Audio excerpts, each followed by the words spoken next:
The Enigma of Sumerian Gods, written by Ryan Moorhen, narrated by Stephen Lowe.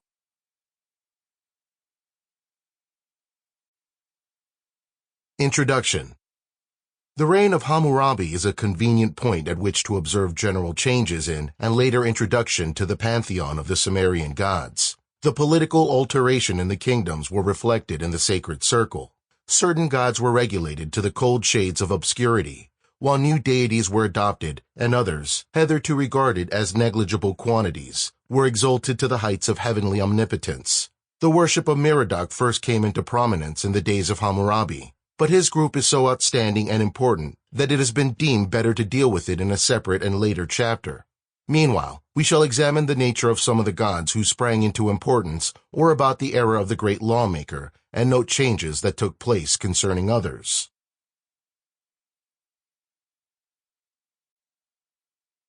Nibu, the favorite of Enki.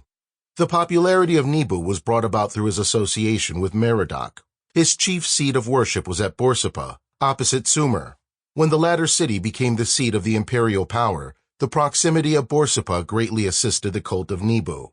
So close did the association between the deities of the two cities became that at length Nibu was regarded as the son of Merodach.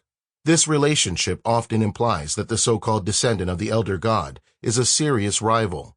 His cult is nearly allied to elder worship. Nibu had acquired something of a reputation as a god of wisdom, and probably this it was which permitted him to stand separately from Merodach without becoming absorbed in the cult of the great deity of Sumer. Like Enki, he was credited with writing, the province of all wise gods. He presided over that department of knowledge that interpreted the movements of the heavenly bodies. The priests of Nibu were famous as astrologers, and with the bookish king Assurbanipal, Nibu and his consort Tashmet were particular favorites as the patrons of writing. By the time that the worship of Merodach had become recognized at Sumer, the cult of Nibu at Borsippa was so scarcely rooted that even the proximity of the greatest god in the land failed to shake it.